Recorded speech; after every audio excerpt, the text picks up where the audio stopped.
مرزا صاحب کی ساری تحریک جو ہے بدگمانی پر ہے کہ جناب ہم سے پہلے فلاں محدثین گزرے، ان میں فلاں فالٹ تھا۔ بھائی نقد و جرح اگرچہ اسلام کا حسن ہے، اگرچہ اسلام کا معیار ہے، لیکن کچھ اصول و ضوابط ہوتے ہیں، کچھ طریقہ کار ہوتا ہے۔ امت کی اجتماعی پالیسی کو لات مار کر اپنی تحقیق کا ناقوس بجانا کہاں کا اسلام ہے، کہاں کی تحقیق ہے؟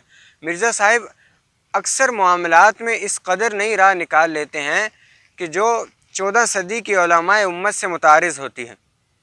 مرزا صاحب سے جب پوچھا جائے کہ بھائی آپ کے امام و بزرگ کون سے ہیں، تو وہ صرف صحاح ستہ کے مصنفین کا نام ذکر کرتے ہیں۔ بھائی احادیث کی کتب صحاح ستہ ہی نہیں ہیں، ان کے علاوہ ایسی احادیث کی کتب بھی موجود ہیں جن کا عوام کو معلوم تک نہیں، جنہوں عوام نے دیکھنا تو دور کی بات، عوام نے ان کا نام تک نہیں سنا۔ صرف صحاح ستہ، یہ بخاری مسلم ترمذی وغیرہ، یہ صحاح ستہ، ان کتب کے علاوہ اور بھی ایسی کتب موجود ہیں جو صحیح احادیث پر مشتمل ہیں۔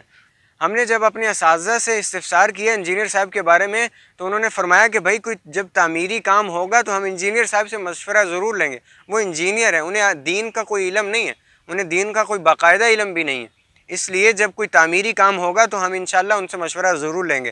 باقی مرزا صاحب کو دین کے بارے میں کوئی علم نہیں ہے، کیونکہ انہوں نے باقاعدہ کوئی دین کا علم سیکھا نہیں۔ جب ان سے پوچھا جائے کہ بھائی آپ کے اساتذہ کون ہیں، تو وہ کہتے ہیں کہ مجھے ڈائریکٹ علم آیا۔ تو آپ کسی ایسے ڈاکٹر کے پاس جاتے ہیں کہ جس نے کوئی ڈائریکٹ ڈاکٹری کا علم سیکھا ہو، تو آپ کسی ایسے عالم کے پاس بھی نہ جائیں کہ جنہوں نے ڈائریکٹ اللہ سے دین سیکھا ہو، حالانکہ وہ جھوٹ بولتے ہیں، ایسی کوئی بات نہیں۔ کیونکہ سب سے بڑا مشغلہ جو ہے دوسروں پر کیچڑ اچھالنا اور اکابرین پر عوام کا جو قائم اعتماد ہے اس کو ختم کرنا ہے۔ مرزا صاحب سے مقتدر علمی حلقوں کو یہ گلہ ہے کہ جناب اپنی ان صلاحیتوں کو ان لا حاصل اور لا یعنی بحثوں پر صرف کرنے کی بجائے امت کے حقیقی مسائل کو حل کرنے میں علماء کے معاون ہوں، کیونکہ آپ کی تمام باتیں منفی مواد پر مشتمل ہوتی ہیں۔